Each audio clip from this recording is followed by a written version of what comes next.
тегіннен тегін алып жатқан жоқпын. Қазір мен бір өзгеше бір өмірімде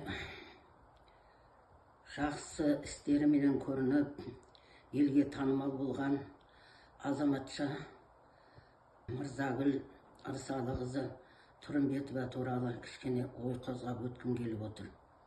Мына қолыма Алланың құдіретімен Алланың 99 көркем есімі және ана атты кітап түсіпті. Енді қысқаша оға бір кішкентай ғана сол қызыма өзімнің ыстық лебізімді білдіруді жөн көріп отырмын.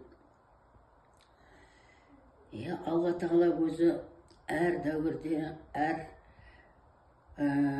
қоғамда дүниеге әкелген ұлы адамдарды еске алып отырсақ, олардың өзінің бір Алла тағала бір жоспарменен жібергендей, жаңағы абай болатын болса, қараңғы қазақты оятуға қалай болғанда сол дәуірдің ілесіне ілесіп, ұрпағымыз қалай болады дегендей, жаңағы соңғы кездеріндегі жаңағы қара сөздерін жазып кеткендей, анау Мұхтар Әуезовтің шығармасындағы соңғы иірімдеріндегі абайдың келешек ұрпақ туралы өзінің ғана ұрпақ емес, жалпы ұрпақ қай жолмен бара жатыр деген ой толғаныстары.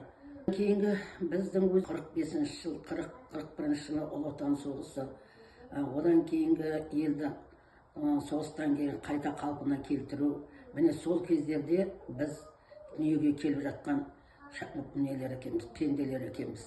Міне менің білетінім осы кішкентай Шижаға ауылында Тұрымбетов Ырсалы деген кісінің есімі ерекше аталатын еді. Ол және менің әкелерімнен кейінгі үзеңгілес аға, апаларым, аналарымыз, о кісілер туралы, о кісінің қатал болғанда, бірақ құр қаталдық емес, елді қалпына келтіруді қалай түзелу керек елді. Міне сол кездегі істеген іс-әрекеттері бүкіл елімізге тигізген пайдасы туралы көп айтады. Тұрымбетов Ырсалыда тараған бала Мырзагүл Ырсалықызы.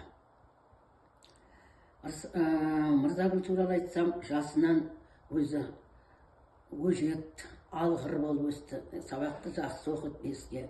Соңғы қоңырау кезінде мына бір кітап, ана туралы кітапта қолыма тегін түспеген шығар, соны бір айтып өткім келіп отыр. Ол соңғы қоңырауда өзінің анасына арнаған өлеңін оқыды бірінші рет. Ол кездерде біз қазіргідей емес, көп шәкірттердің барлығын біз ашып жібердік деп айта алмаймыз, бірақ сол кезде оның көкірегінен шыққан ана туралы өлеңі бүкіл сол жердегі халықты жылатқан еді. Мен Мырзагүлге не тілеймін? Мырзагүл жақсы азаматша болып өсті, елді басқарды. Ел басқарғанда бір міндеттерді анау тұтқан ұстап отыратын әкім немесе не болу шарт емес екен. Қарапайым еңбек адам болып жүріп, елге көп қайырымды іс жасауға болатын дәлелдеген шәкірттеріміздің бірі. Қазіргі таңда қазіргі аралдың білікті тұлғаларының бірі деп мен емін-еркін айта аламын. Себебі ол мынау архивтен көрініп, біздің мынау Арал совхозы деген совхоз осы күні сол архивке бүкіл ауылдың жаңағы еңбек еткен сонау кездерден бастап азаматтардың, азаматшалардың өмірбаяндарын, іс-әрекеттерін, қолданған бұйымдарын жазып, мына Фейсбукқа еңбегін жариялап отырды. Мінекей бұл деп отырғанымыз керемет іс деп айта аламын мен. Өйткені өткенді білмей ұрпағымыз өсер деп тағайта алмаймыз. Өткенімізді ұмытпауымыз керек. Міне сол өткендерімізді ұлықтап жүрген шәкірттеріміздің бірі Мырзагүл. Айналайын ел үшін әлі де талай қызметті жасай алатын тұлға ретінде айналайын саған тілейтін тілегім. Денің сау болсын, отының басы аман болсын, ұрпақтарың түгел жан жағың жайлы болсын, ел халқыңа әлі де істейтін қызметтерің көп болсын. Сөйтіп, біздің Арал ауданының бір жарқыраған жарық жұлдызы, айналайын сен саған тілейтінім үнемі жақсылық. осындай жақсы істеріңді тек қана қара басың үшін істеп жүрген жоқсың, білем. Ел үшін істеп жүрсің. Ел үшін істегенді жалғыз өзің істедім деп жүрген жоқсың.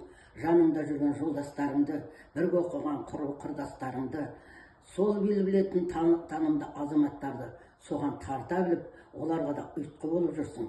Сондықтан саған тілерім Алладан. Алла саған бақытты, ұзақ, баянды ғұмыр сыйласын.